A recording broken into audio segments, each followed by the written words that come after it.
The sprawling night market of Zorka Prime resembled a patchwork blanket of sins and secrets draped over the underbelly of an otherwise majestic metropolis. Neon lights in garish hues of purple and green punctuated the darkness, illuminating the diverse array of alien species that mingled in the crowded marketplace. Amid the cacophony of bartering voices, hovering vendor carts, and the occasional skirmish, 17-year-old Jaden moved like a shadow, his experienced eyes scanning for discarded treasures among the refuse. The young Earthling had mastered the art of invisibility over the 5 years since the refugee ship had abandoned him on this distant world. His threadbare coat, once the standard issue of the Terran Orphanage Corps, now hung loosely over his lanky frame, serving as both camouflage and container for his daily findings. Jaden's existence was measured in scraps of food, scraps of technology, scraps of dignity that he managed to preserve, despite the galaxy's indifference to yet another human refugee. Zorka Prime, once the crown jewel of the Galactic Confederation, had become a stratified society where species determined worth, and humans, especially, orphaned ones, ranked barely above the sentient algae that cleaned the lower city's waste ducts. The grand civilization that spanned thousands of solar systems had evolved elaborate hierarchies, with the native Zorkians and their genetic offshoots commanding the highest echelons of power and privilege. Jaden kept his head down as he always did, navigating through the labyrinth of stalls, selling everything from illegal neural implants to exotic meats of questionable origin. The smell of spiced grains and fried proteins wafted through the air, making his stomach growl in protest. It had been nearly 20 hours since his last proper meal, half a nutrient bar found in a diplomat's discarded luggage. His daily routine rarely varied: scavenge until dawn, sell findings to Kretsch, the four-armed junk dealer's sleep, during the hottest part of the day in whatever shelter he could find, then repeat. It wasn't living so much as existing, but it was the best an Earth orphan could hope for in this corner of the galaxy. That evening, however, as Zorka Prime's twin moons reached their zenith, casting the market in an eerie blue glow, Jaden's carefully constructed routine shattered. A commotion erupted near the central fountain, a repurposed shrine to some forgotten Zorkian deity, now serving as a collection point for rainwater and loose coins. Through gaps in the crowd, Jaden spotted a small figure shrouded in a tattered gray hood, surrounded by 3 Imperial guards in their distinctive crimson armor.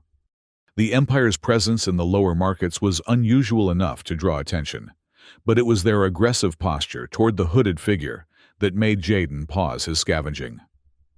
"Filthy scum!"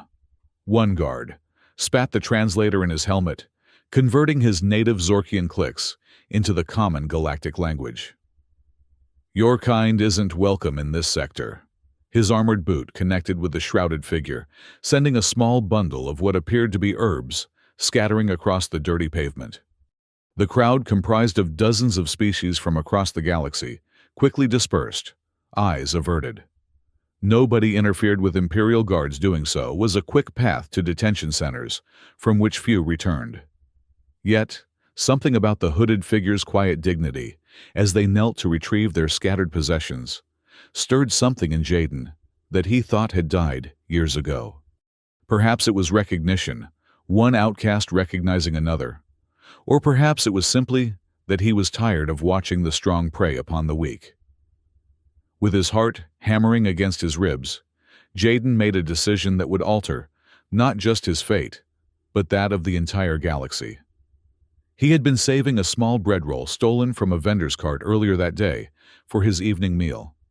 Instead of retreating into the shadows as wisdom dictated, he approached the guards and their victim, clutching his meager offering. Hey, he called out, his voice cracking from disuse. "Leave them alone." The guards turned their faceplates, reflecting Jaden's terrified expression back at him. The tallest one laughed, a mechanical sound processed through the helmet's filters. Well, a human gutter rat defending alien trash. How touching."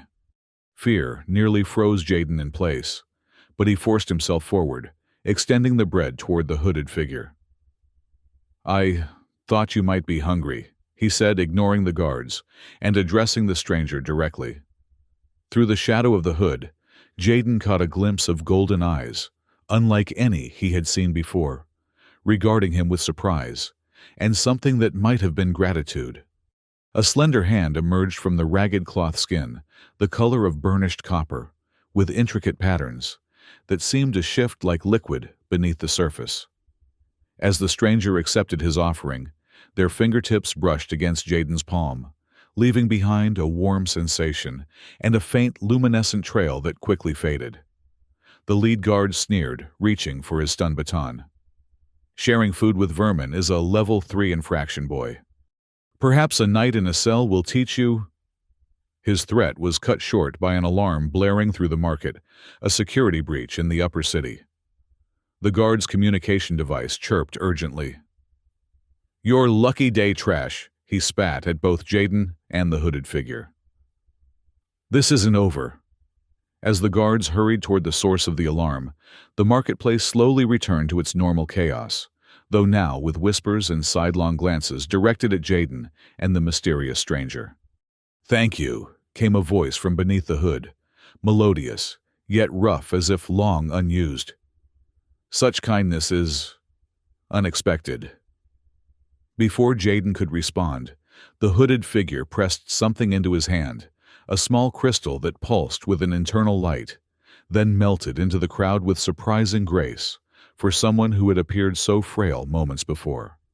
Confused, but somehow lighter than he had felt in years, Jaden pocketed the crystal and resumed his scavenging, unaware that his small act of compassion had just set in motion events that would shake the foundations of the Empire. That night, as Jaden curled up in his usual sleeping spot, a forgotten maintenance tunnel near the market's edge, he examined the crystal in the privacy of darkness. It emitted a soft golden glow, similar to the stranger's eyes, and seemed to warm in his palm. As he turned it over, examining its facets, the crystal suddenly projected a holographic symbol, a starburst pattern with 7 points each, ending in a different colored gem. Jaden nearly dropped it in surprise. He recognized the symbol from somewhere, perhaps from the history lessons at the orphanage, or maybe from propaganda videos that occasionally played on public screens, but couldn't place its significance. He fell asleep with the crystal clutched in his hand, his dreams filled with golden eyes and shifting patterns on copper skin. He awoke to rough hands dragging him from his makeshift bed. Imperial guards, different from those in the market but wearing the same crimson armor, hauled him to his feet.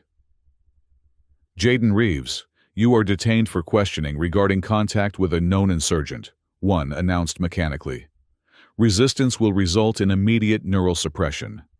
Terror flooded Jaden's system as they bound his hands with energy cuffs. How did they know his name? He hadn't used his full name since being abandoned on Zorka Prime. And what insurgent? Surely not the beggar he had helped. The crystal. It must have been a tracking device or some kind of contraband. But when he managed to glance down at his tattered coat, he saw that the pocket where he had kept the crystal was empty. Either it had fallen out during sleep, or one of the guards had already confiscated it.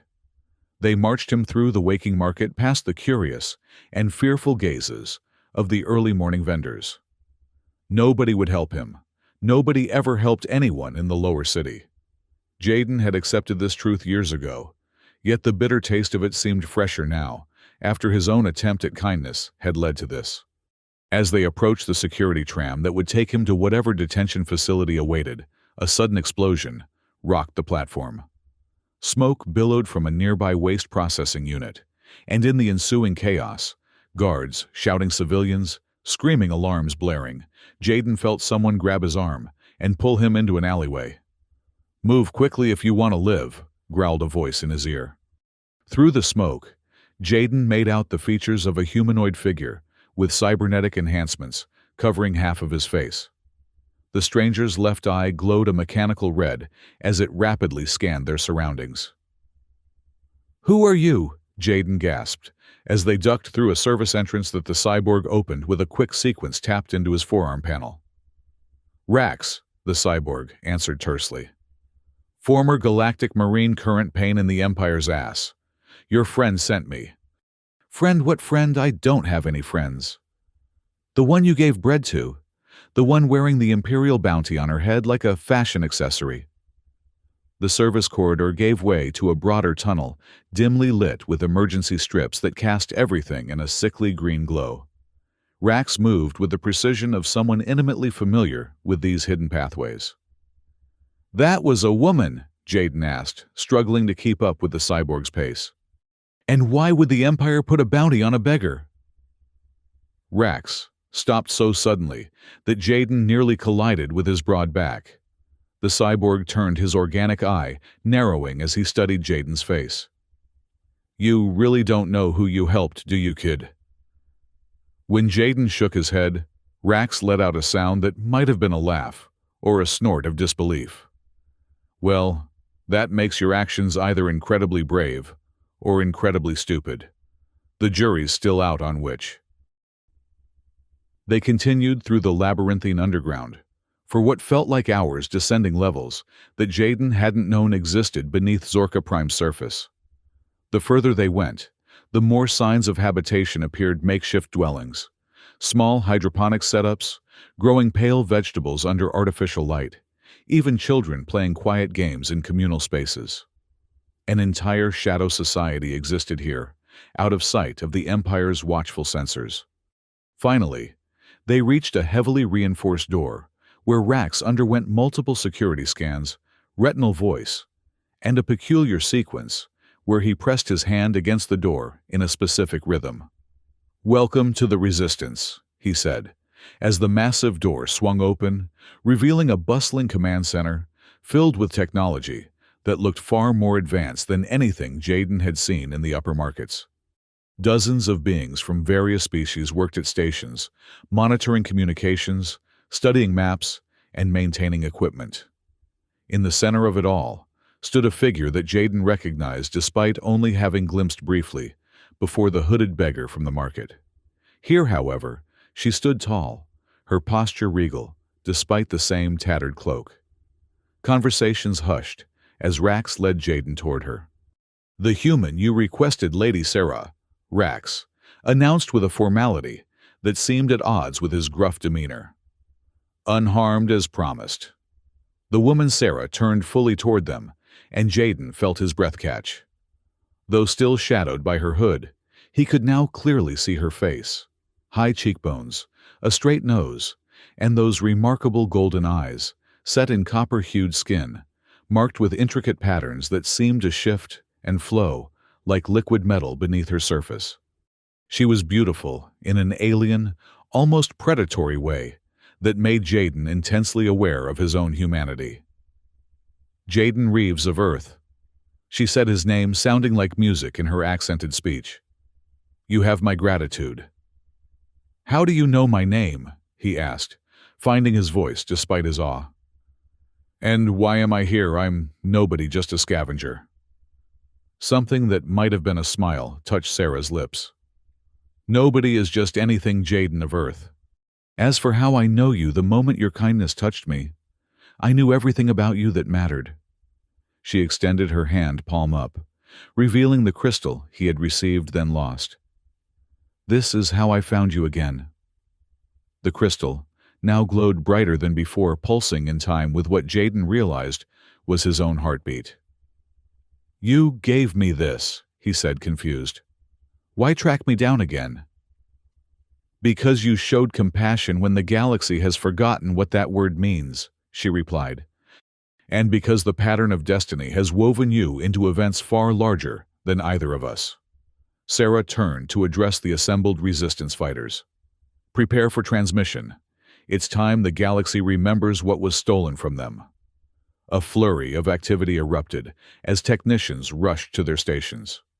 Rax guided Jaden to a seat near what appeared to be the main communications array. You might want to brace yourself, kid, the cyborg advised. What you're about to witness is going to rewrite history books, assuming we live long enough for anyone to write them. Sarah moved to stand before a holographic projector. The room fell silent as an operator counted down with hand signals. When they reached zero, a red light blinked on indicating active transmission. "People of the Seven Systems," Sarah began, her voice, transformed stronger, commanding yet intimate, as if speaking to each listener individually. "For 15 years you have lived under the shadow of lies. You were told that the royal house of Veltra perished in the Starfall massacre, that the bloodline which united our worlds for generations was extinguished." She paused, her golden eyes seeming to burn with internal fire. "You were deceived." With fluid grace, Sarah reached up and pulled back her hood. Gasps rippled through the room, and presumably across whatever channels were receiving this transmission. Jaden stared in amazement as a crown of delicate metallic filaments was revealed, woven into hair, that shifted colors like an aurora, framing a face that now radiated undeniable authority. The patterns on her skin glowed with purpose, forming intricate designs that Jaden now recognized from imperial currency and monuments. "I am Sarah Veltra, rightful queen of the Seven Systems, daughter of King Elon, the wise survivor of Grand Marshal Morax's treachery." She raised her hands, displaying wrists bearing scars that appeared to be from restraints. "I have lived among you as the lowest of the low, witnessing firsthand the suffering that Morax's regime has inflicted upon our once peaceful confederation. Today, I reclaim my voice, and with your help, I will reclaim our future." The transmission continued with Sarah, detailing the night of the massacre, how she alone had escaped the palace as her family was slaughtered, and how she had spent years gathering evidence of Morax's crimes while building a network of allies. Jaden listened, stunned by the realization that he had given a half-eaten bread roll to the rightful ruler of 7 star systems, a woman whose face had likely adorned palace walls and official documents throughout his childhood on Earth. As the transmission concluded, the command center erupted in tense activity. Reports began flooding in. Imperial forces were mobilizing.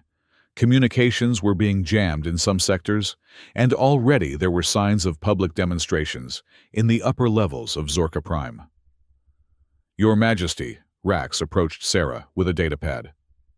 "First reports show the transmission reached approximately 68% of intended systems before Imperial jamming initiated. Civilian response is enthusiastic." A ghost of a smile touched Sarah's lips. "And Morax?" "No official response yet, but palace security protocols have escalated to level 5. He's feeling the pressure." Sarah nodded, then turned her attention to Jaden, who had been sitting silently, trying to process the magnitude of what was happening around him. "Walk with me, Jaden of Earth," she said, gesturing toward a corridor leading away from the command center. "There are matters we must discuss privately." Still dazed, Jaden followed her into a small chamber that appeared to serve as her personal quarters. Despite being underground, the room held a certain elegance. Simple but finely crafted furniture walls, adorned with star charts, and a small garden of bioluminescent plants, providing both light and fresh oxygen. "You're really her," Jaden said, once the door sealed behind them. "The queen everyone thinks is dead." "I am," Sarah confirmed, removing a ceremonial blade from her belt and placing it on a table between them. Up close, without the hood shadowing her features, she appeared younger than he had initially thought, perhaps in her early 30s by human standards, though he knew Zorkian aging differed from human norms. "And you are the first person outside my inner circle to know this truth and survive." The implied threat wasn't lost on Jaden. "I wouldn't have recognized you anyway. Earth orphanages don't exactly prioritize galactic royal history in their curriculum." To his surprise, Sarah laughed, a warm, genuine sound that transformed her solemn features. "No, I suppose they wouldn't. Yet here you are in the heart of a revolution you helped spark with nothing more than a piece of bread." She leaned forward, her golden eyes studying him with unsettling intensity. "Tell me, Jaden Reeves, what do you desire most in this life?" The question caught him off guard. What did he want? Survival had been his only goal for so long that he had forgotten to want anything beyond his next meal or a safe place to sleep. "I don't know," he admitted. "Maybe, belonging somewhere, not being afraid all the time." Sarah nodded, as if his answer confirmed something she had already suspected. "The crystal I gave you, did you notice anything unusual when you held it?" It glowed, and it showed me a symbol, a 7-pointed star. "The stellar crown," she murmured. "The emblem of my house.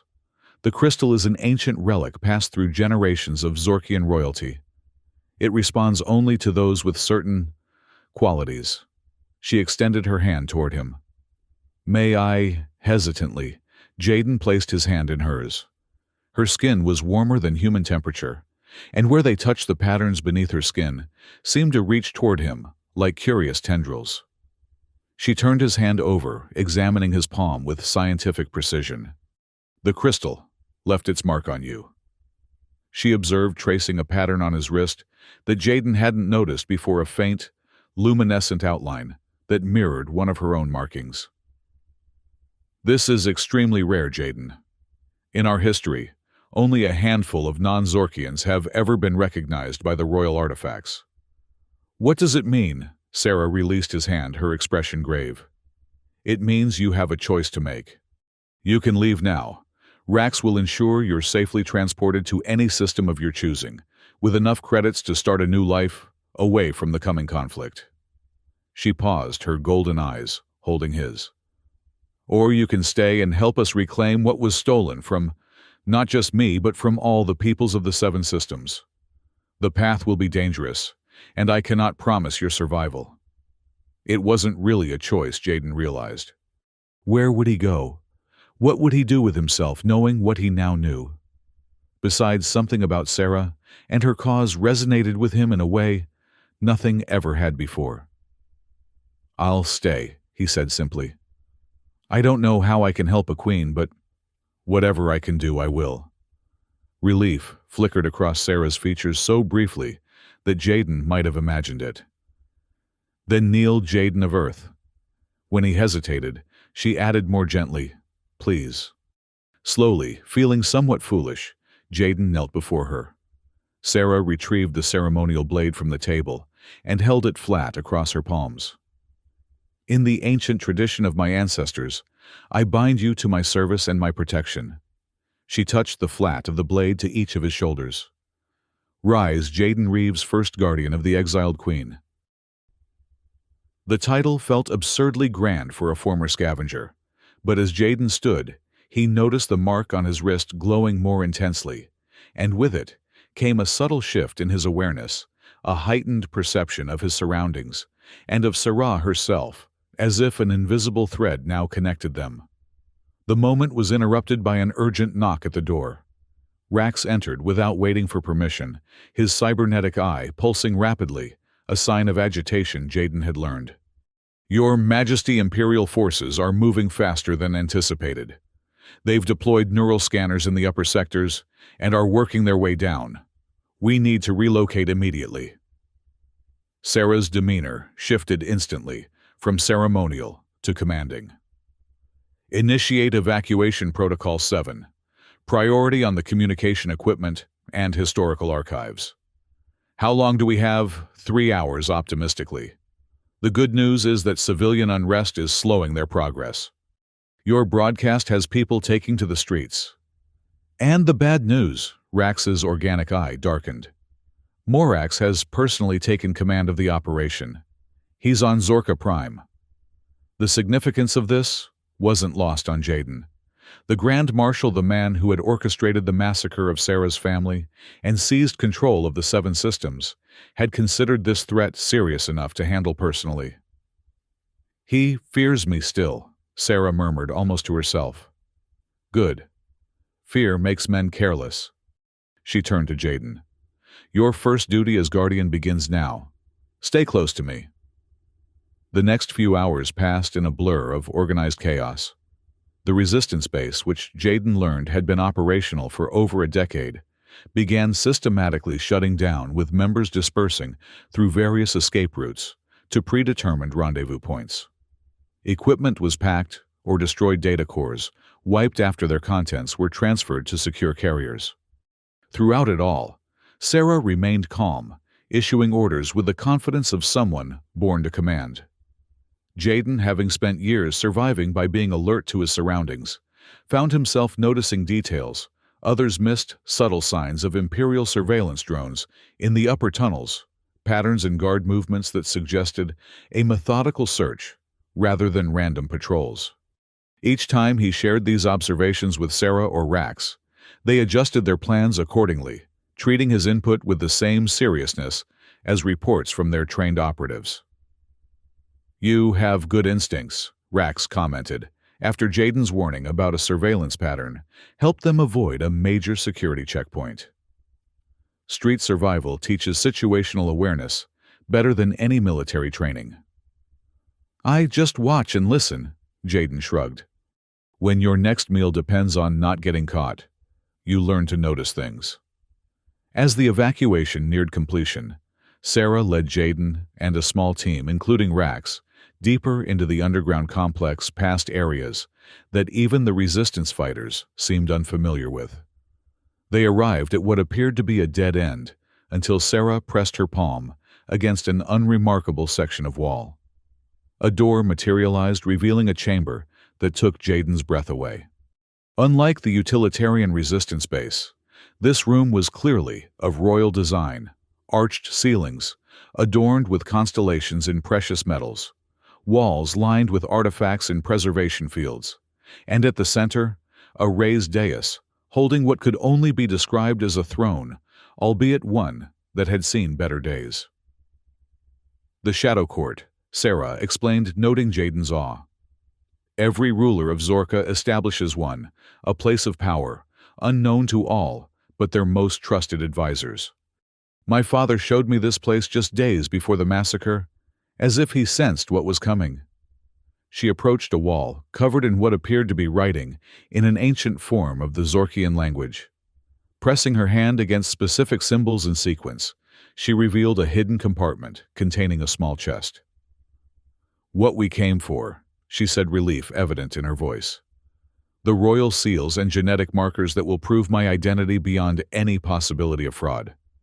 As she secured the chest, a distant rumble shook dust from the ceiling. "They've breached the main base," Rax reported, checking a device on his wrist. "Sooner than expected."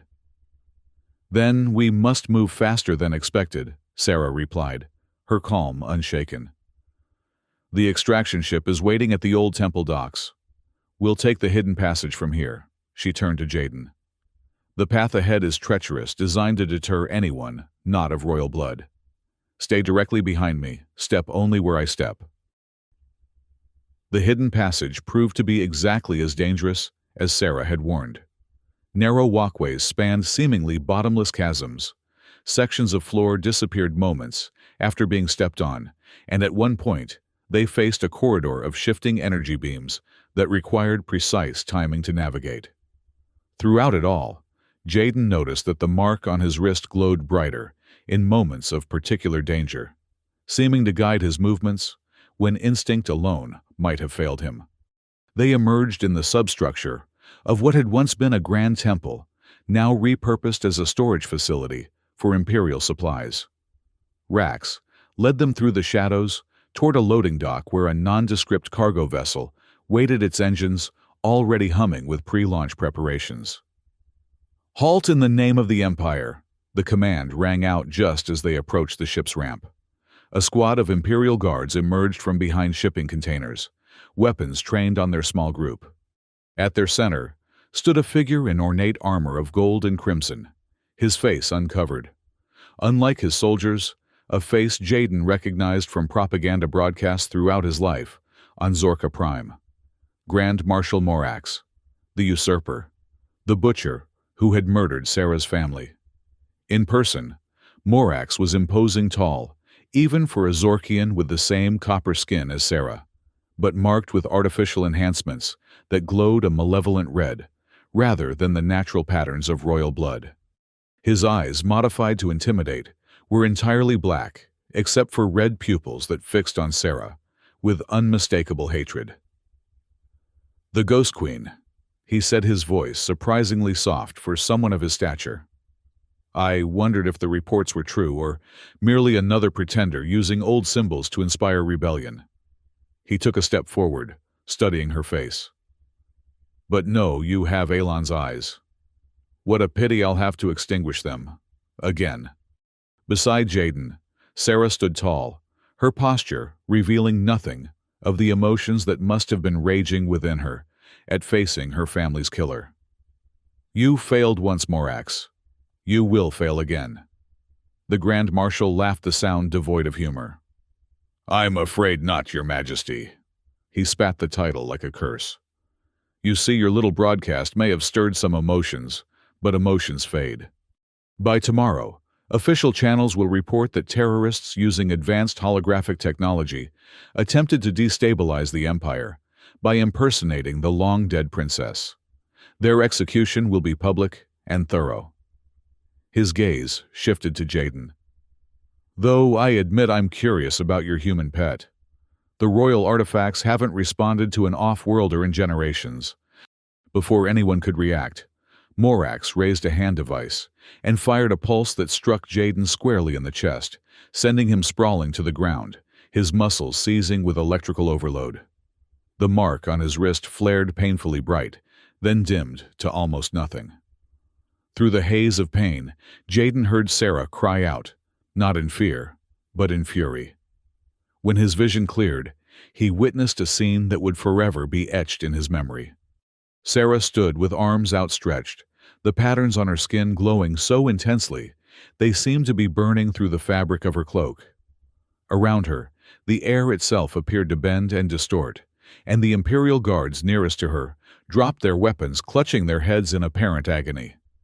Even Morax took a step back, his confident sneer replaced by an expression Jaden never expected to see on the face of the Empire's most feared leader, uncertainty.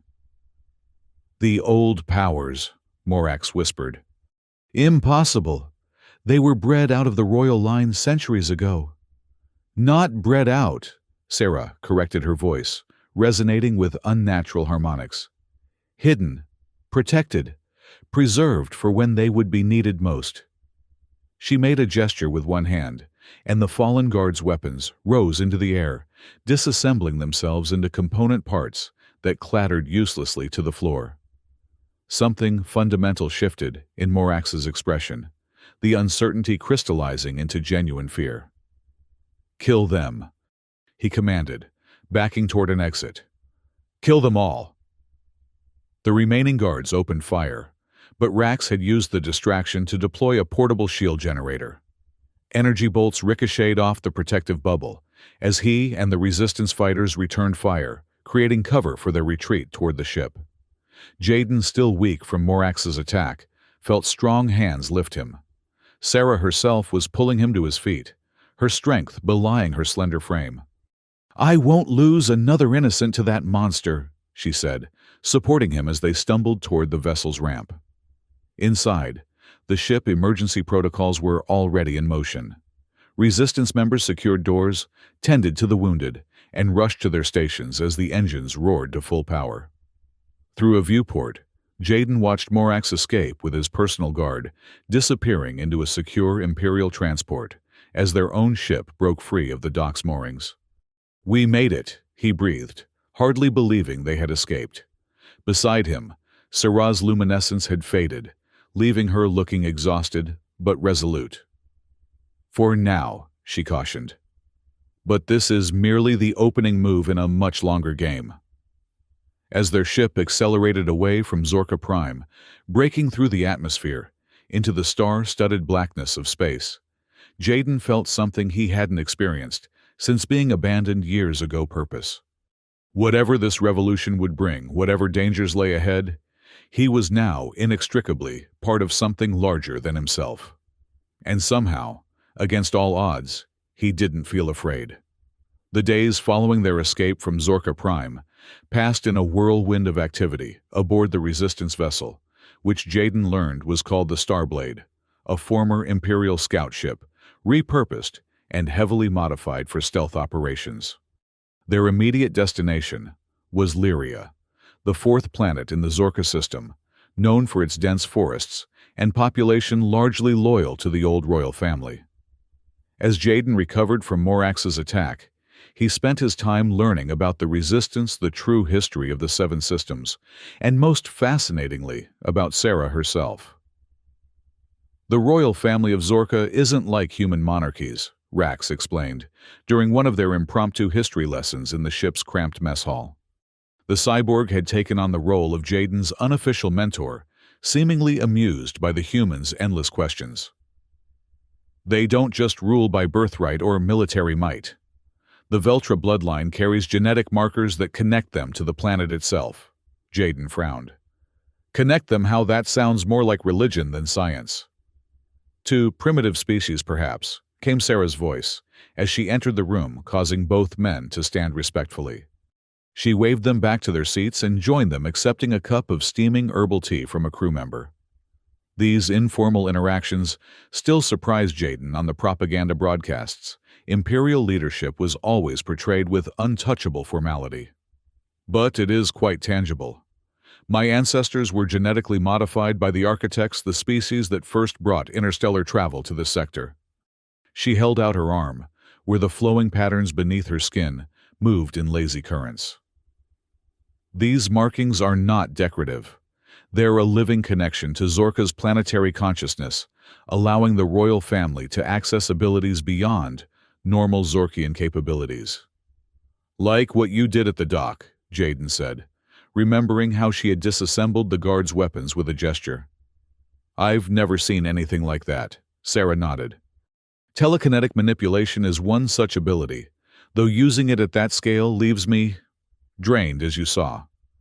There are others: heightened perception, accelerated healing, environmental adaptation. The strongest abilities manifest in times of greatest need.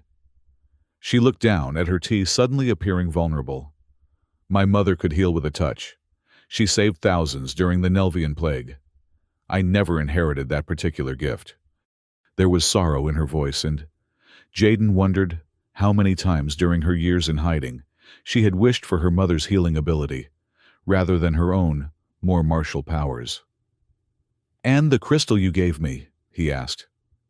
"How does that connect?" The stellar crystals are artifacts from the same era as the royal modifications. They're attuned to the same frequency as our genetic enhancements, but they serve a different purpose. She studied him, with those remarkable golden eyes. They identify potential guardians, individuals with natural resonance to the Veltra bloodline.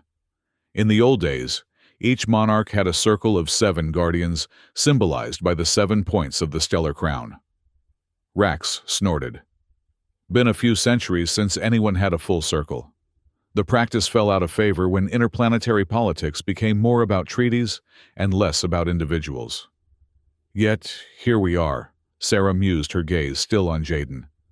In our time of greatest need, when the old ways seemed lost forever, a guardian appears, and a human one at that. Jaden shifted uncomfortably under her scrutiny. I'm no guardian. I'm just a guy who gave someone hungry a piece of bread. Perhaps that's precisely what makes you worthy, she replied with a small smile. Speaking of worthy, Rax interjected, sliding a datapad across the table to Sarah. The first responses to your broadcast are coming in. 3 of the 7 system governors have issued statements questioning Morax's legitimacy. They're stopping short of recognizing you openly, but it's a start. Sarah scrolled through the information, her expression carefully neutral, but Jaden had begun to recognize the subtle shifts in her facial patterns that indicated emotion, brighter, quicker movements when pleased, slower, deeper currents when concerned. Currently, they showed cautious optimism. Maritania, Lyceros, and Vin, she noted. All agricultural worlds with less imperial military presence. Logical first movers. She set the datapad down. And Morax's response? As predicted. Official channels are calling it a terrorist hoax, claiming advanced holographic technology was used to simulate your appearance. They've already executed 3 lookalikes, publicly claimed they were the insurgents behind the transmission. Rax's organic eye darkened with anger. Typical Morax. When lacking a real enemy to punish, he manufactures one. Sarah's patterns darkened momentarily with grief, then brightened with resolve. Then, we must give the people something holographic technology cannot fake proof, beyond visual identification.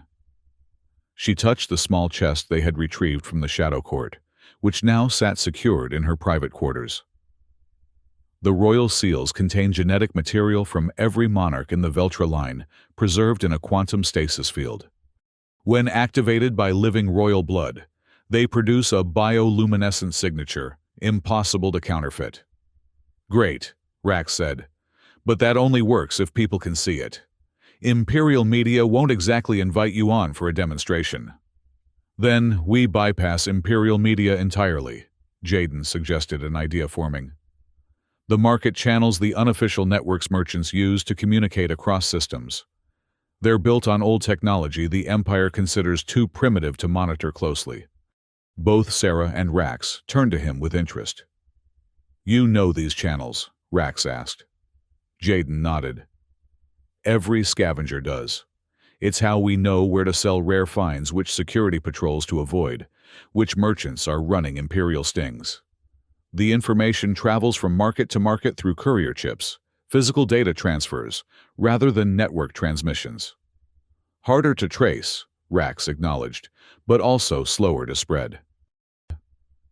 Not necessarily, Sarah said, her eyes lighting up with the first genuine excitement Jaden had seen from her. If we coordinate simultaneous activations across multiple major markets, Jaden, could you identify the key distribution points in each system? I could try, he said, warming to the challenge. I've only worked Zorka Prime's market, but the basic structure should be similar across systems. It's worth pursuing, Sarah decided. Rax assigned a team to work with Jaden on developing this approach. She rose, placing a hand briefly on Jaden's shoulder, a gesture of trust that sent an unexpected warmth through him.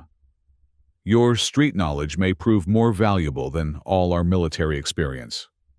As she departed for the bridge, Rax gave Jaden an appraising look. You're full of surprises, kid. Just yesterday you were a gutter rat. Now you're planning revolution strategy with a queen. Jaden shrugged, but couldn't suppress a small smile. Yesterday, the queen was a beggar. Things change. The following weeks aboard the Starblade became a crash course in resistance operations for Jaden.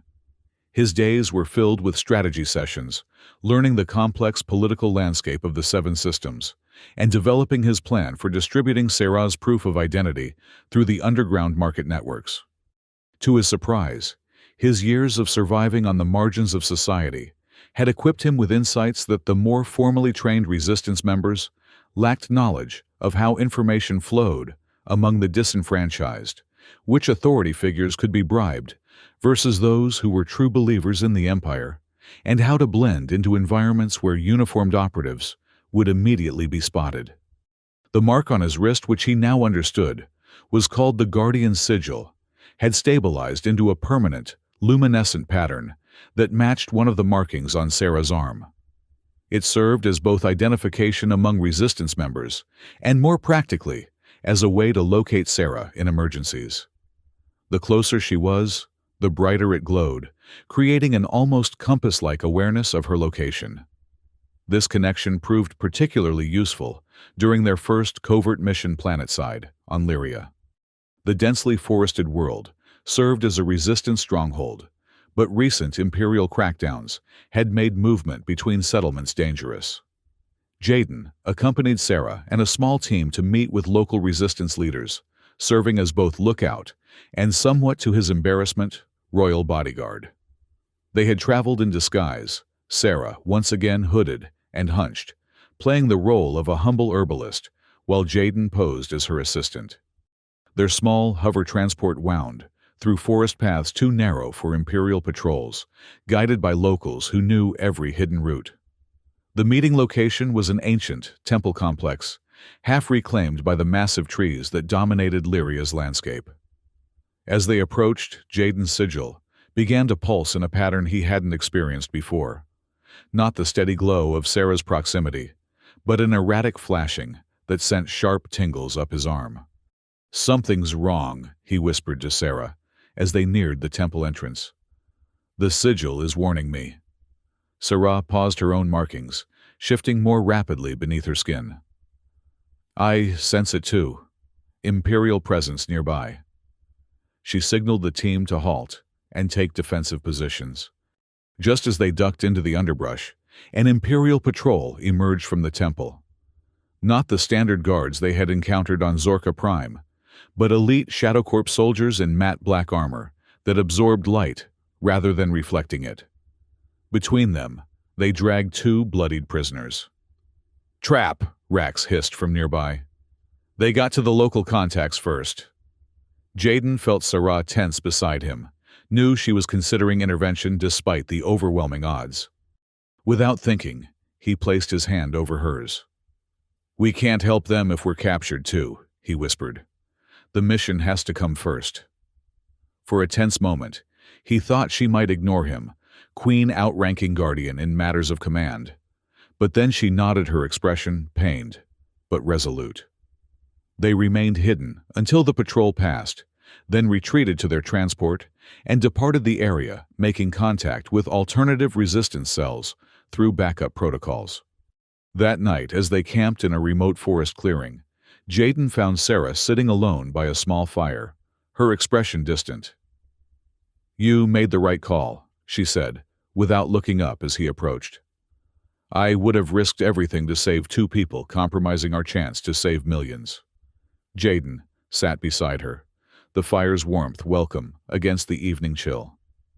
"It doesn't make it easier." "No," she agreed softly. "It doesn't." They sat in companionable silence for a while, watching the flames dance. Finally, Sarah spoke again. "Before the massacre, I was being groomed to take my father's place, someday trained in politics, diplomacy, royal protocol. I was taught that a ruler must sometimes make painful choices for the greater good." Her golden eyes reflected the firelight. "I rejected those lessons then. I wanted to believe a true queen could save everyone, solve every problem, heal every wound." She looked at him directly now. 15 years in hiding taught me otherwise. Every day was a choice between survival and exposure, between helping one person and risking the entire resistance." "And now?" Jaden asked. Sarah's gaze returned to the fire. "Now I understand what my father tried to teach me, but I refuse to become callous. Every life matters, even when the mathematics of warfare suggest otherwise. That's the difference between me and Morax. He sees people as resources. I see them as people." The vulnerability in her voice touched something in Jaden. Despite her powers, despite her royal blood and the destiny that came with it, Sarah carried the same doubts and struggles as anyone. Perhaps that was why the crystal had chosen him, not because he was special, but because he understood what it meant to be overlooked, to be treated as less than a person. "For what it's worth," he said quietly, "that's why people will follow you. Not because of your bloodline or your powers, but because you still care, even after everything you've been through." Sarah's patterns shifted in what he had come to recognize as her equivalent of a smile. "When did a human scavenger become so wise?" "Probably around the same time an alien queen became my friend," he replied, surprised by his own boldness. But Sarah didn't take offense. Instead, she laughed, a sound rare enough that heads turned throughout the camp. "Friends, then," she agreed, extending her hand to him in a decidedly human gesture. As their fingers interlocked, Jaden's sigil glowed brighter, matched by the pattern on Sarah's arm, two parts of the same design, now properly aligned. Their mission on Lyria, though altered from its original plan, ultimately succeeded. The alternative resistance contacts proved even more valuable than their original targets, providing access to a network of forest navigators who could move people and supplies between settlements undetected by Imperial sensors. With their help, Jaden's market network plan expanded exponentially, incorporating natural materials unique to Lyria, that could carry data in their cellular structure undetectable by standard Imperial scans. By the time they departed for the next system, the groundwork had been laid for the first phase of what Resistance members had taken to calling Operation Unveiling. Their journey continued through the outer systems, always staying one step ahead of Imperial forces, building alliances, and preparing for the moment when Sarah would reveal herself, not just via transmission, but in person with irrefutable proof of her identity. Throughout it all, Jaden's role evolved from reluctant guardian to trusted advisor. His affinity for the underclasses of each world they visited allowed him to forge connections that Sarah's more formal Resistance contacts couldn't access. Together, they created a shadow network that spanned all 7 systems, a web of trust built on shared hardship and hope for change. 3 months after their escape from Zorka Prime, as they prepared for the culmination of their efforts, Jaden found himself facing an unexpected crisis of confidence. They had established temporary headquarters on Meritania, the agricultural world whose governor had been first to question Morax's legitimacy. Hidden within a vast hydroponics facility that produced food for half the system, their base buzzed with final preparations for the synchronized revelation that would occur in 2 days' time. Jaden sat alone in a small observation dome, watching workers tend to the towering vertical farms that surrounded the facility. The scale of what they were attempting had finally hit him. They were trying to overthrow an empire that spanned 7 star systems, commanded fleets of warships, and controlled every aspect of galactic communication. And he, a former scavenger, who until recently had considered stealing half a nutrient bar, a good day, was playing a central role in the strategy. "Permission to interrupt your brooding." Rax's gruff voice broke through his thoughts as the cyborg entered the dome, carrying 2 containers of Meritanian cider, a local specialty with mild psychoactive properties that supposedly enhanced creative thinking. "I wasn't brooding," Jaden protested weakly, accepting the offered drink. "I was contemplating." "Same difference," Rax snorted, taking a seat opposite him. Over the months, the former Marine had become something between a mentor and older brother to Jaden, his gruff exterior hiding a surprisingly philosophical mind. "Pre-mission jitters are normal. Even I get them, and I've been fighting this war since before you could walk." Jaden took a sip of the cider, feeling the characteristic warmth spread through his chest. "It's not just nerves, it's—" He struggled to articulate his feelings. "What happens if we succeed? When Sarah takes her throne back, where do people like me fit? I'm not a soldier, not a diplomat, not anything that belongs in a royal court." Rax studied him for a moment, his cybernetic eye whirring as it adjusted focus. "You're afraid of becoming obsolete. Afraid that once she doesn't need a street-smart survivor anymore, you'll be back where you started." The accuracy of Rax's assessment made Jaden wince. Is that so unreasonable? History's full of revolutionary heroes who got discarded once they'd served their purpose. "True enough," Rax acknowledged, leaning back in his chair. "But you're missing something important, kid. Your connection to Sarah isn't just political, it's literal." He nodded toward the Guardian sigil on Jaden's wrist. "That mark isn't going anywhere no matter who sits on what throne." What does that actually mean, though? Nobody seems able to explain exactly what a Guardian is supposed to do if there isn't a revolution happening. Rax chuckled. "Because nobody really knows. The old texts say different things: advisors, protectors, companions, moral compasses. The truth is probably simpler. You're whatever she needs you to be, and she's whatever you need her to be. That's the nature of the bond." He finished his cider with a satisfied sigh. "Besides, have you seen the way she looks at you when you're not watching?" Jaden nearly choked on his drink. "What's that supposed to mean?" "Figure it out yourself, Guardian," Rax said with a knowing smirk as he stood to leave. "Just remember, queens are people too.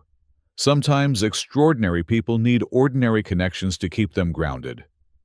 Before Jaden could demand clarification, a priority alert chimed throughout the facility. Rax's expression immediately shifted to combat readiness. "Command center," he said tersely. "Now." They arrived to find the base in controlled chaos. Technicians worked frantically at communication stations, while security personnel secured exits and checked weapons. Sarah stood at the central holotable, her face illuminated by a projection of orbital space above Mauritania. Dozens of Imperial warships were entering the system. "Our timeline has been compromised," she announced, as Jaden and Rax joined her. Morax has launched a simultaneous assault on all suspected resistance strongholds across the 7 systems. He's deploying everything fleet ground forces, even experimental weapons that were deemed too unstable for regular use. "How did he find us?" Jaden asked, scanning the tactical display with growing alarm. Massive troop carriers were already entering Mauritania's atmosphere, headed for the agricultural zones. "He didn't, not specifically," a communications officer reported. "This is a scorched earth approach. He's hitting everywhere at once, civilian targets included. Population centers, food production facilities, water purification plants." Horror dawned on Jaden as he realized the implications. "He's willing to devastate the systems he rules just to flush us out." "Morax doesn't want to rule," Sarah said, her voice tight with controlled fury. "He wants to own. If he can't have absolute control, he'll destroy everything and rule the ashes." She straightened her royal bearing, more evident than ever, despite the simple resistance uniform she wore. "We need to accelerate our plan. The unveiling happens now, not in 2 days." "But the distribution network isn't fully in place," Jaden protested. "We won't reach all the key markets simultaneously." "We'll reach enough," Sarah decided. "Better a partial victory than complete annihilation." She turned to the communications team. "Activate all available network nodes. Priority on population centers under immediate threat." As the base mobilized for emergency operations, Sarah pulled Jaden aside. "I need you to do something that goes against everything we've planned," she said, her golden eyes intense. "I need you to take the royal seals and go to Zorka Prime alone." Jaden stared at her in disbelief. "To the heart of Imperial power, while Morax is rampaging across the systems. That's suicide." "It's our only chance," she insisted. "Morax has committed everything to this assault, which means the Imperial Palace will be operating with minimal security. The central broadcast hub is there, controlling all official channels across the 7 systems. If you can access it with the seals." "I could bypass the Imperial filters completely," Jaden realized. "Broadcast the proof to everyone simultaneously." He shook his head. "But why me alone? You're the one the seals respond to." "Because Morax will expect me to be with the resistance leadership. All his intelligence will focus on finding me among our forces. A single human operative might slip through where a team would be detected." She gripped his shoulders. "And because the sigil gives you a connection to the seals that no one else has except me." It was a desperate plan with 1,000 ways to fail, but as Imperial ships continued to fill the tactical display, Jaden knew they were out of better options. "How do I even get to Zorka Prime with the blockades in place?" "The Shadow Path," Sarah said, referring to ancient hyperspace routes that predated modern navigation systems. "Rax can pilot the Phantom, our smallest stealth ship. It's equipped with technology that can navigate the old ways, though the journey is not pleasant." That proved to be an understatement. 6 hours later, Jaden found himself strapped into a vessel barely larger than a personal shuttle being hurled through dimensional rifts that made conventional hyperspace look like a leisurely cruise. The Shadow Path wasn't so much a route as a series of tiers in space-time, each transition accompanied by sensations that human physiology was never meant to process, colors that didn't exist, sounds that seemed to come from inside his own atoms, and a persistent feeling that his consciousness was being stretched across multiple realities simultaneously. Rax, apparently accustomed to such travel, piloted with grim determination, his cybernetic enhancements allowing him to interface directly with the ship's bizarre navigation systems. "Don't worry," he shouted, over the keening sound that filled the cabin during particularly rough transitions. Humans usually survive this with only minor long-term neurological damage. Jaden couldn't tell if he was joking. The journey felt eternal, yet instantaneous, another contradiction of shadowpath travel. But eventually, they emerged in the upper atmosphere of Zorka Prime, their small vessel cloaked against both visual and electronic detection. Below, the planet appeared deceptively peaceful from this altitude, its sprawling cities gleaming in the light of the setting sun. Only when they descended closer did the signs of Morax's new order become visible: increased military presence in the streets, propaganda broadcasts playing on massive screens throughout the city, civilians hurrying to their destinations, with heads down and expressions wary. Rax set the Phantom down in an abandoned industrial zone near the central city, its stealth systems keeping them hidden from routine scans. "This is as far as I go," he told Jaden as they prepared for departure. "The ship needs to remain powered and ready for immediate extraction." He handed Jaden a small device that resembled a neural implant. "Emergency communicator. Subvocal. Just think the words and I'll hear them. Range is limited, so once you're in the palace, we'll be out of contact until you're close again." Jaden secured the device behind his ear, feeling it adhere to his skin with an unpleasant, tingling sensation. The sealed box containing the royal seals was strapped securely to his chest, beneath a nondescript worker's uniform, the kind worn by thousands of maintenance staff who kept the imperial capital functioning. "If I'm not back in 6 hours... "I'll wait 12, Rax interrupted firmly. "And then, I'll come get you security, be damned." The cyborg clasped his shoulder. "The Queen believes in you, kid. So do I." With those surprisingly heartfelt words from the normally gruff soldier, Jaden departed, making his way through service tunnels and maintenance corridors that Sarah had detailed from memory paths she had used during her own escape 15 years earlier. The Imperial Palace wasn't a single building, but a massive complex of structures that dominated the heart of Zorka Prime's capital. Its central tower, home to the broadcast hub, and Morax's personal quarters, rose like a crimson spear into the sky, visible from every corner of the city, a constant reminder of Imperial authority.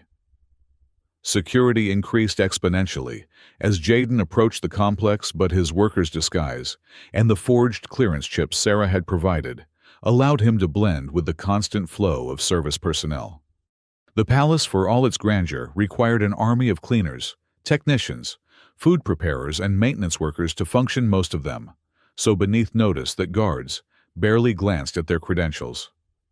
Navigating the labyrinthine service corridors of the palace proved more challenging than expected.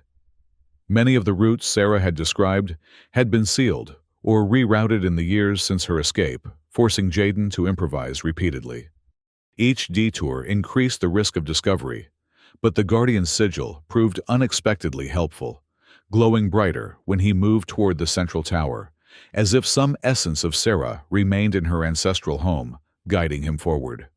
4 levels beneath the main concourse, Jaden encountered his first significant obstacle, a security checkpoint that hadn't existed in Sarah's time, blocking access to the utility shafts that would lead him to the broadcast hub. 2 bored-looking guards monitored a scanner that would detect the royal seals if he attempted to pass through. Backtracking to a maintenance closet, Jaden subvocalized to Rax. "Blocked route. Need alternative to reach level 68. After a moment of static, Rax's voice came through the neural link. "Sending building schematics to your datapad. Look for waste disposal system, should be vertical access throughout the tower." The schematics revealed what Jaden had suspected. The palace's waste management system provided an uninterrupted route upward, albeit one designed for trash rather than people. What followed was perhaps the least dignified infiltration in the history of resistance operations. Jaden climbed through disposal chutes, hidden recycling bins, and at one particularly desperate point, covered himself in discarded food waste to mask his heat signature from a security drone. But slowly, Methodically, he ascended toward the broadcast hub, the sigil growing brighter with each level. Finally, filthy and exhausted, he emerged into a service corridor, just 2 levels below his target. Here, the security was significantly tighter. Patrol patterns, more frequent cameras covering every angle, and worker access highly restricted. Even his disguise wouldn't get him past the final checkpoints. As he considered his options from the relative safety of a storage room, an alert sounded throughout the palace. Through a small service window, Jaden could see security personnel rushing to stations, their movements indicating a high-priority situation. His communicator activated with Rax's urgent voice. "Change of plans, kid. Sarah's been spotted in the agricultural district.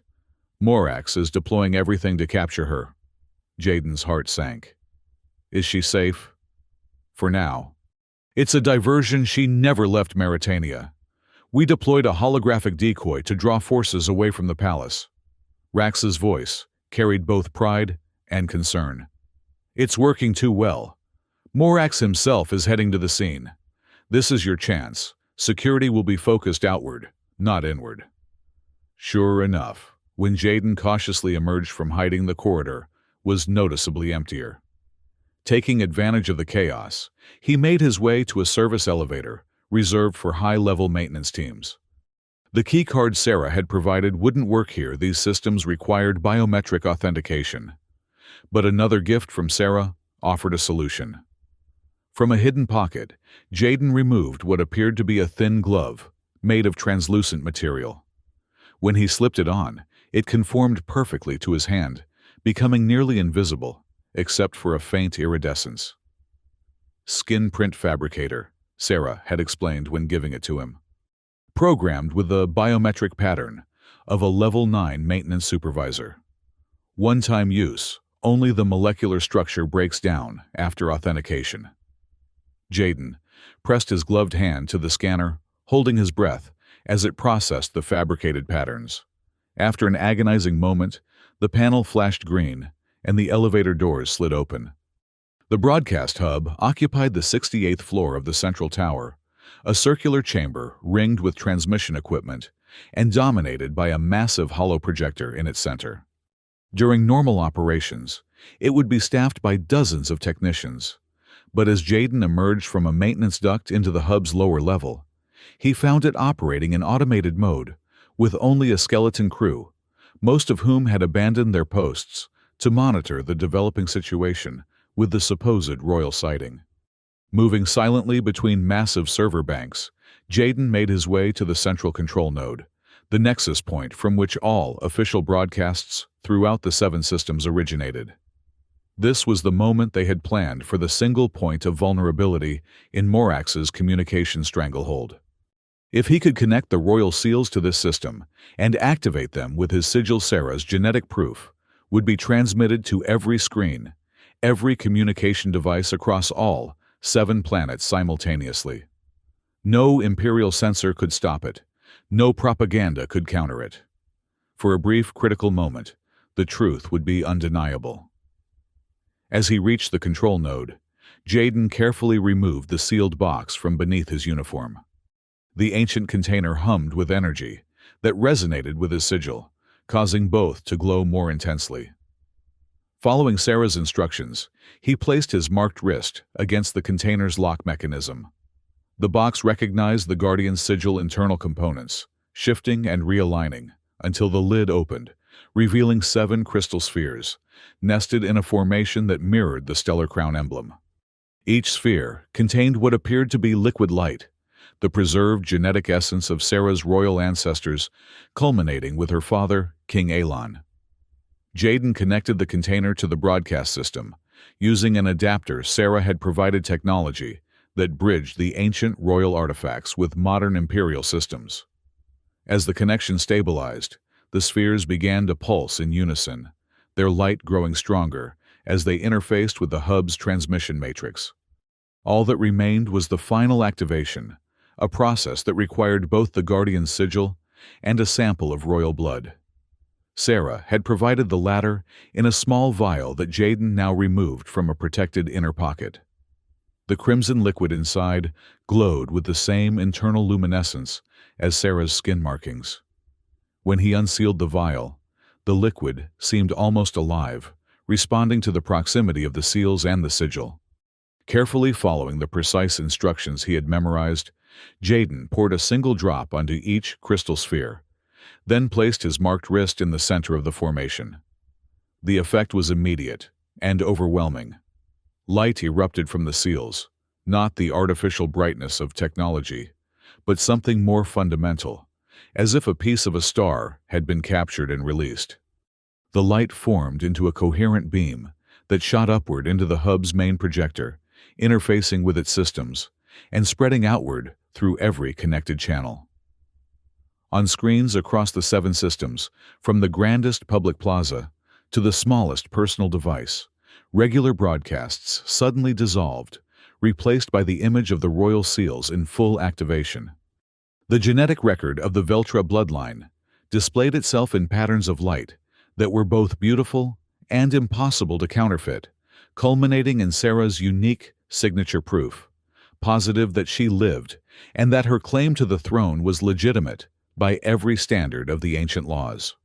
Accompanying the visual proof came Sarah's voice, pre-recorded for this moment, addressing her people with both authority and compassion, explaining Morax's treachery, and calling for a restoration, not just of her rule, but of the principles of justice and unity that had made the 7 systems prosper before the massacre. As the broadcast continued, automated systems throughout the hub confirmed what Jaden already knew. This transmission was breaching every Imperial filter, overriding every attempt to block it, reaching billions of citizens simultaneously. For these precious minutes, the truth was uncontainable. He had succeeded. Their plan had worked.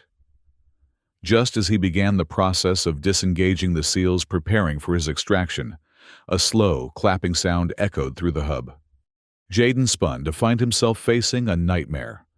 Grand Marshal Morax, flanked by 4 elite Shadow Corp guards, standing at the entrance to the control center. "Impressive," Morax said, his artificial eyes glowing malevolently in the dim light. "Truly impressive. I expected sabotage attempts, but nothing this ambitious." His gaze fell on the activated seals, still projecting their incontrovertible evidence to the systems. "Of course, it changes nothing. The broadcast will end. Your little light show will be explained away as technological terrorism, and the people will believe what they have always believed, what I tell them to believe." Despite his confident words, something in Morax's demeanor betrayed his concern. The broadcast had gone out. The truth had been seen by billions. No matter what came next, that could not be undone. "You've lost, Morax," Jaden said, finding courage he didn't know he possessed. "Even if you kill me, even if you recapture Sarah, the people know now.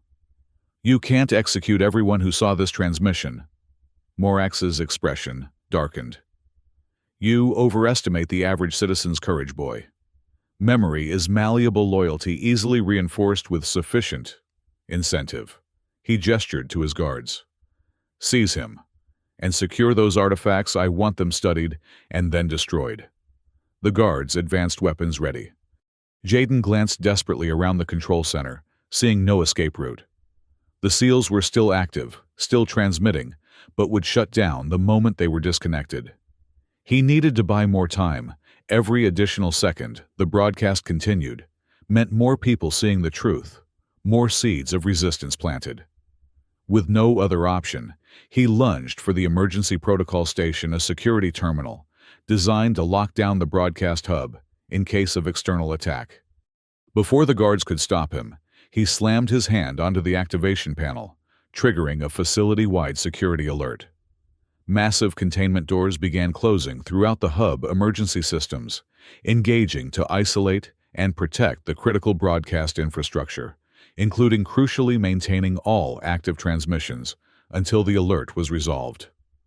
"Fool," Morax snarled, as blast doors descended between them. "You've trapped yourself in here with me." That was true.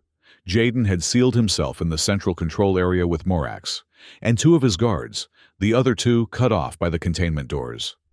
But he had also ensured the broadcast would continue for the full emergency protocol duration, a minimum of 30 minutes by Imperial regulations. Morax seemed to realize this as well, his artificial eyes narrowing with calculation. "Kill him," he ordered the guards. "Slowly. I want to hear him scream before we end this transmission." The guards advanced stun batons extending into lethal configuration. Jaden backed against the control console, the royal seals still pulsing behind him. He had no weapons, no combat training, no plausible way to defeat two elite Imperial guards.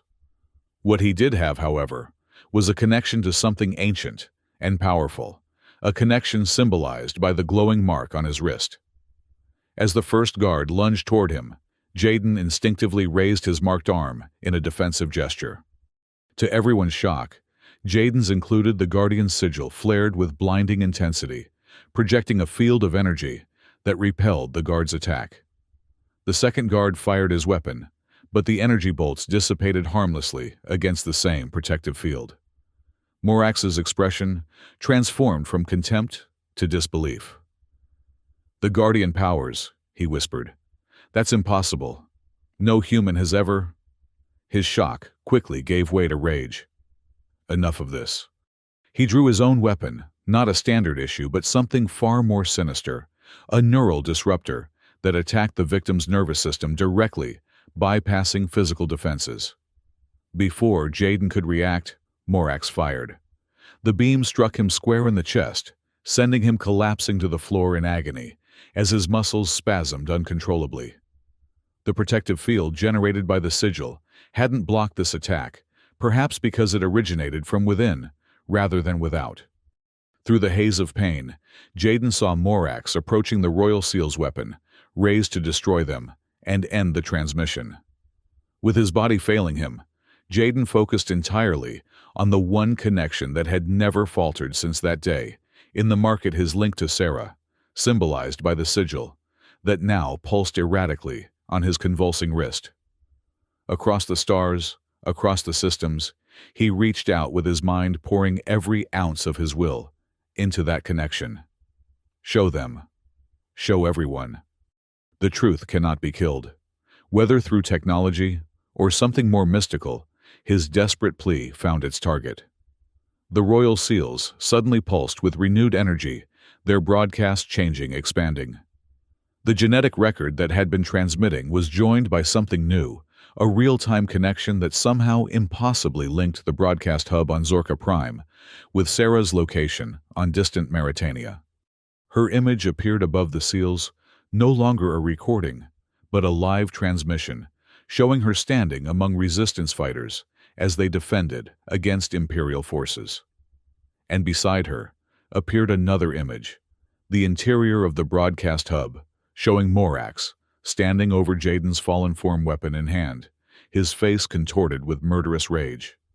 Two realities displayed side by side for all 7 systems, to witness the rightful queen fighting to protect her people, and the usurper revealed in his true nature, preparing to execute a defenseless guardian who had done nothing more than speak truth to power. "No," Morax howled, firing wildly at the projection equipment, but it was too late. The broadcast had transcended the physical hub maintained now by the Royal Seals themselves, through means the Empire's technology could neither understand nor counter. In desperation, Morax turned back to Jaden, neural disruptor, aimed at his head for a killing shot. "Die with your queen's name on your lips, Guardian," he snarled. Before he could fire, the entire hub shook with a massive explosion. The containment doors buckled inward, torn from their moorings by a force that bent Imperial alloys like paper. Through the smoke and debris stepped a figure that radiated power in waves of visible energy. Sarah herself, somehow transported across the stars, in moments, her body glowing with the full manifestation of royal abilities that hadn't been witnessed in generations. Behind her came Rax and a strike team of resistance fighters, but they hardly seemed necessary. Sarah moved like living light faster than human perception could track. One moment she stood at the ruined doorway. The next, she was between Jaden and Morax. Her hand closed around the usurper's throat, lifting him as if he weighed nothing. 15 years, she said, her voice resonating with harmonics that made the air itself vibrate. 15 years I have waited for this moment. 15 years I have dreamed of justice for my family, for my people, for everyone who suffered under your cruelty. Morax struggled in her grip, his enhanced strength nothing compared to the power flowing through Sarah. His artificial eyes widened with an emotion he had inspired in countless others, but perhaps never truly felt himself fear. The shadow paths, he gasped. You've mastered the shadow paths. Impossible. I am what you could never be, Morax, Sarah replied, her golden eyes blazing. Not because of my blood, not because of my powers, but because I never forgot what it means to be one of the people, to suffer as they suffer, to hope as they hope. She released him suddenly, letting him crumple to the floor. And because of that I will not kill you, though justice demands it, and my heart screams for it. She looked around at the hub where the broadcast continued to transmit their confrontation to all 7 systems. Your fate belongs to the people now. Let them decide what becomes of the man who betrayed everything our civilization stands for. As Imperial forces throughout the palace surrendered to the rapidly growing resistance, inspired by both the broadcast and Sarah's unexpected arrival, Rax helped Jaden to his feet. The neural disruption was fading, leaving him shaky, but functional. How? He asked, gesturing weakly toward Sarah. How did she get here from Mauritania so quickly? Rax shook his head in wonder. The moment your connection activated the seals in that new way, she just changed. Said she could feel you calling through the sigil. Then she stepped into nothing, opened a shadow path with her bare hands, and we followed. He looked at Jaden with new respect. Whatever you did with those seals, kid, you just rewrote the history books. The days that followed were a whirlwind of activity that would later be known as the Restoration. As news of Morax's capture and Sarah's return spread throughout the 7 systems, Imperial control crumbled with surprising speed. Military commanders, many of whom had secretly harbored doubts about Morax's legitimacy, pledged loyalty to Queen Sarah. Planetary governors who had hesitated to support the resistance now proclaimed themselves lifelong royalists. The people took to the streets not in violent rebellion, but in joyous celebration, tearing down imperial symbols and raising the ancient stellar crown in their place.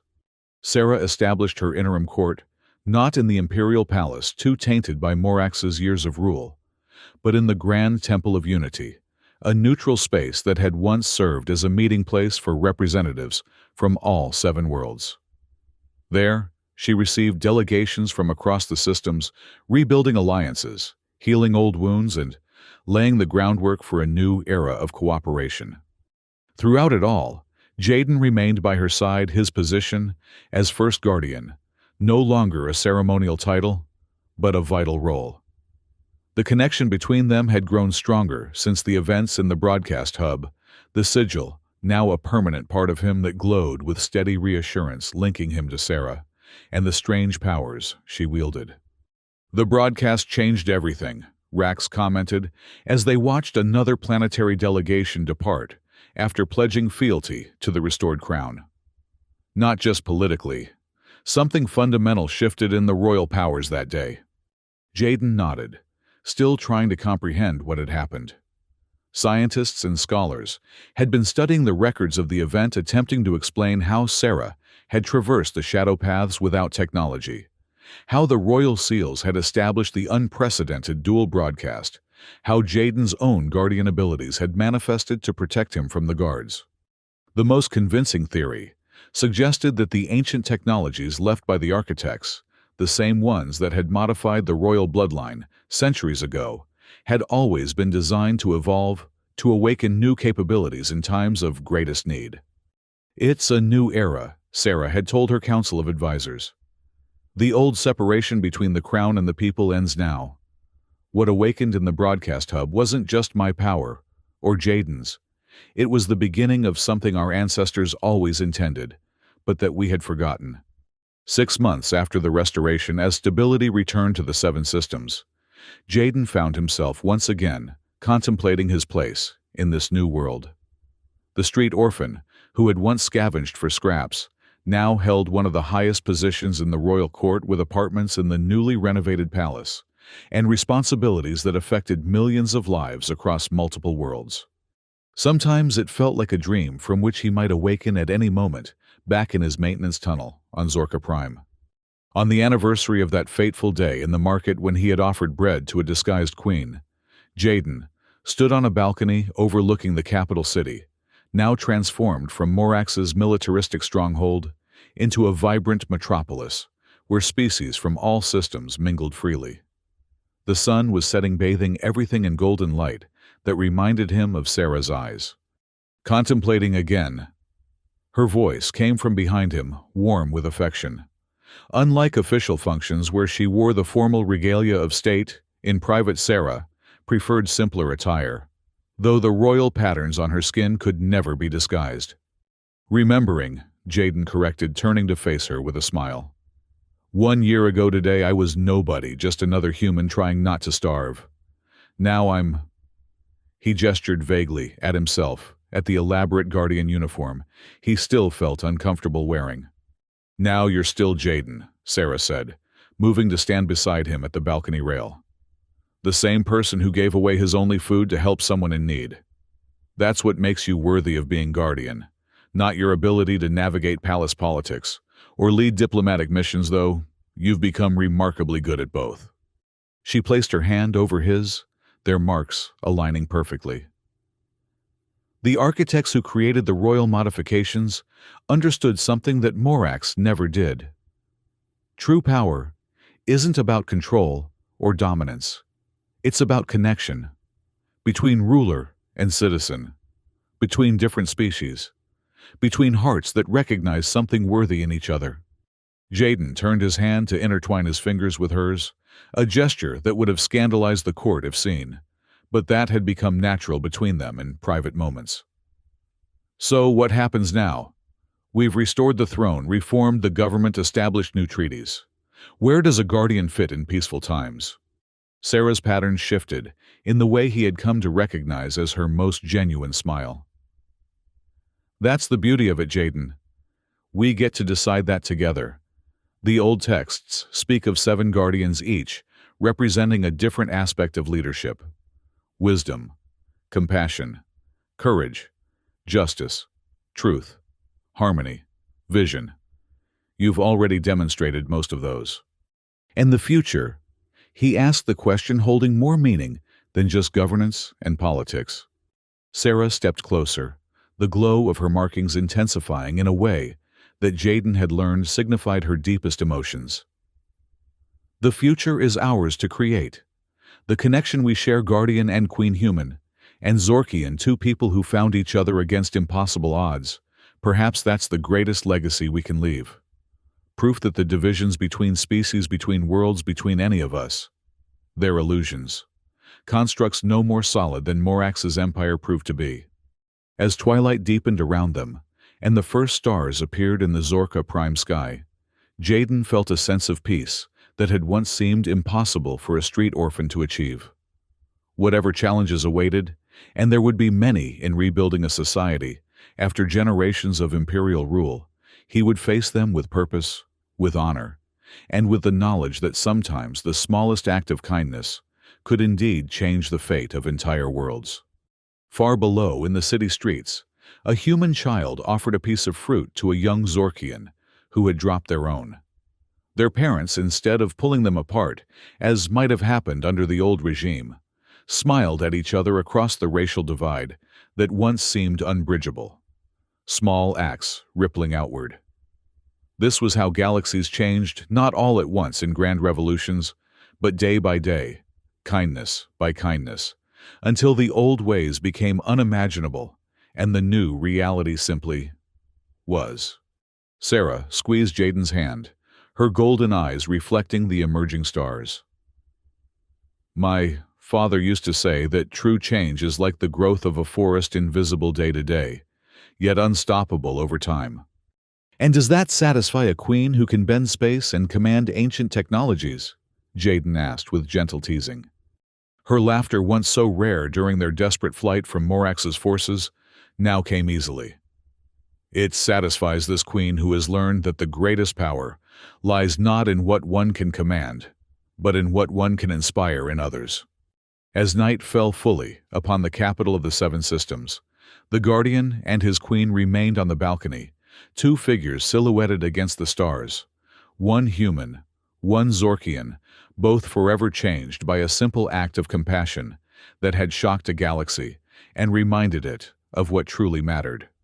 In the official histories that would be written of this time, scholars would debate the political implications of the Restoration, analyze the technological marvels of the royal abilities, and trace the complex diplomatic processes that reunited the Seven Systems under Sarah's rule. But in the stories told in homes, across all seven worlds, in markets and schools, and community gatherings, a simpler tale would be passed down through generations. He helped a dirty alien beggar, then she removed her hood and changed the galaxy. Sometimes the simple stories held the deepest truths of all.